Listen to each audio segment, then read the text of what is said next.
ಇವತ್ತು ಆಗ್ರಾದಲ್ಲಿ ಹೋಲಿ ಆಡ್ತಾ ಇದ್ದಾರೆ. 2 ದಿನದ ಆಚರಣೆಯನ್ನು ಇಲ್ಲಿ ಮಾಡ್ತಾರೆ. ಮೊದಲನೇ ದಿನ ರಾತ್ರಿ ಕಾಮಣ್ಣನ ಸುಡೋ ಥರ ನಮ್ಮ ಕಡೆ ಎಲ್ಲ ಪೂಜೆ ಅದೆಲ್ಲ ಮಾಡ್ತಾರೆ. ಇಲ್ಲಿ ಮನೆ ಹತ್ರನೇ ಎಲ್ಲರೂ ಅವ್ರವ್ರ ಮನೆ ಹತ್ರನೇ ಈ ರೀತಿ ಬೆಂಕಿಯನ್ನು ಹಾಕಿ ಪೂಜೆ ಮಾಡ್ತಾರೆ. ನೋಡಿ ಈ ಥರ ಎಲ್ಲ ಪ್ರದಕ್ಷಿಣೆ ಎಲ್ಲ ಮಾಡ್ತಾ ಇದ್ದಾರೆ.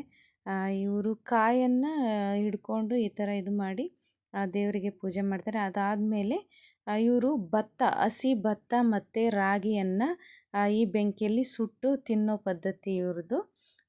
ತಿಂತಾರೆ, ತುಂಬ ಟೇಸ್ಟಿಯಾಗಿ ಕೂಡ ಇರುತ್ತೆ. ಆಮೇಲೆ ಕಾಯಿ ಕೂಡ ಇಡೀ ಕಾಯನ್ನೇ ಈ ಬೆಂಕಿಯಲ್ಲಿ ಹಾಕಿ ಸುಡೋವರೆಗೂ ಇದು ಮಾಡ್ತಾರೆ. ಅದಾದಮೇಲೆ ಎಲ್ರಿಗೂ ಅದನ್ನು ಪ್ರಸಾದ ರೂಪದಲ್ಲಿ ಕೊಡ್ತಾರೆ. ನಾನು ಸೈಡಿಗೆ ನಿಂತ್ಕೊಂಡಿದ್ದೆ. ನಮ್ಮ ಕಡೆ ಎಲ್ಲ ಇದೆಲ್ಲ ಆಚರಣೆ ಮಾಡೋದಿಲ್ಲಲ್ಲ, ಹಾಗಾಗಿ ಬೇರೆ ಥರನೇ ನಮ್ಮ ಕಡೆ ಮಾಡೋದು. ಹಾಗಾಗಿ ಇವ್ರು ಯಾವ ರೀತಿ ಮಾಡ್ತಾರೆ ಅಂತ ನೋಡ್ತಾ ಇದ್ವಿ. ಇದನ್ನು ನೋಡ್ತಾ ಎಂಜಾಯ್ ಮಾಡ್ತಾಯಿದ್ವಿ.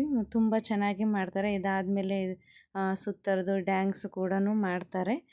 ನನಗೆ ಎಷ್ಟು ಸಾಧ್ಯವಾಗುತ್ತೋ ಅಷ್ಟು ಇದರಲ್ಲಿ ವಿಡಿಯೋವನ್ನು ಮಾಡಿದ್ದೇನೆ. ನೆಕ್ಸ್ಟ್ ಡೇ ನಾವು ಹೋಲಿಯನ್ನು ಆಡ್ತೀವಿ. ಹೋಲಿ ಆಡಲಿಕ್ಕೆ ಇಲ್ಲಿ ಎಲ್ಲ ಪ್ರೋಗ್ರಾಮ್ ಮಾಡಲಿಕ್ಕೆ ಇಲ್ಲಿ ಟೆಂಟ್ ಎಲ್ಲ ಹಾಕಿದ್ರು. ನಮ್ಮ ಮೇಡಮ್ಮು ಬಂದಿದ್ದರು ಮೇನ್ ಗೆಸ್ಟಾಗಿ. ಅವರು ಬಂದ ತಕ್ಷಣವೇ ಅವರಿಗೆಲ್ಲ ಹ್ಯಾಪಿ ಹೋಲಿ ಅಂತ ಹೇಳಿ ಅವರಿಗೆ ಕಲರನ್ನು ಹಚ್ಚಿದ್ವಿ. ಇದು ತಿನ್ನಲಿಕ್ಕೆ ನಾಷ್ಟಕ್ಕೆ ನಮಗೆ ಇಟ್ಟಿದ್ದರು. ಅದಾದಮೇಲೆ ಫ್ರೆಂಡ್ಸ್ ಎಲ್ಲ ಸೇರಿ ಸ್ವಲ್ಪ ರೀಲ್ಸ್ ಎಲ್ಲ ಮಾಡಿಕೊಂಡು ಎಂಜಾಯ್ ಮಾಡ್ತಾಯಿದ್ವಿ. ಯಾವ ರೀತಿ ನಾವು ಈ ಹೋಲಿ ಹಬ್ಬವನ್ನು ಎಂಜಾಯ್ ಮಾಡ್ತಿದ್ದೀವಿ ಅಂದರೆ ಅಷ್ಟು ಸಂತೋಷ ಆಗುತ್ತೆ. ಎಲ್ಲ ಬಣ್ಣ ಹಚ್ಕೊಂಡು ನೀರು ಸುರಿತಾ ಈ ಹೋಲಿಯನ್ನು ಎಂಜಾಯ್ ಮಾಡ್ತೀವಿ. ಹೋಲಿ ಹಬ್ಬ ನಮ್ಮನ್ನು ಒಂದಾಗಿಸುತ್ತೆ. ಎಲ್ಲರೂ ಕೂಡಿ ಹೋಲಿ ಹಬ್ಬವನ್ನು ಸಂತೋಷವಾಗಿ ಆಚರಿಸ್ತೀವಿ. ಇಲ್ಲಿ ತುಂಬ ಖುಷಿ ಅನಿಸುತ್ತೆ. ಎಲ್ಲ ಕಡೆ ಜನರು, ಎಲ್ಲ ಥರದ ಮಾತುಗಳು, ತುಂಬ ಎಂಜಾಯ್ ಮಾಡ್ತೀವಿ ನಾವು. ತುಂಬ ಖುಷಿ ಈ ಒಂದು ಭಾಗದಲ್ಲಿ ಇದ್ದು ಹೋಲಿಯನ್ನು ಆಚರಿಸೋದು. ಹೋಲಿ ಹಬ್ಬ ಎಲ್ಲ ಹಬ್ಬಗಳಲ್ಲಿ ಒಂದು ಫೇವ್ರೇಟ್ ನನ್ನದು. ಯಾವ ರೀತಿ ನಾವು ಎಂಜಾಯ್ ಮಾಡಿದ್ವಿ ಅಂತ ನೀವು ನೋಡಿ ಎಂಜಾಯ್ ಮಾಡಿ. ಈ ವಿಡಿಯೋ ನಿಮಗೆ ಇಷ್ಟ ಆಗಿದೆ ಅಂತ ಅನ್ಕೋತೀನಿ. ಲೈಕ್ ಮಾಡಿ, ಶೇರ್ ಮಾಡಿ, ಸಬ್ಸ್ಕ್ರೈಬ್ ಮಾಡಿ. Thank you for watching.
Karena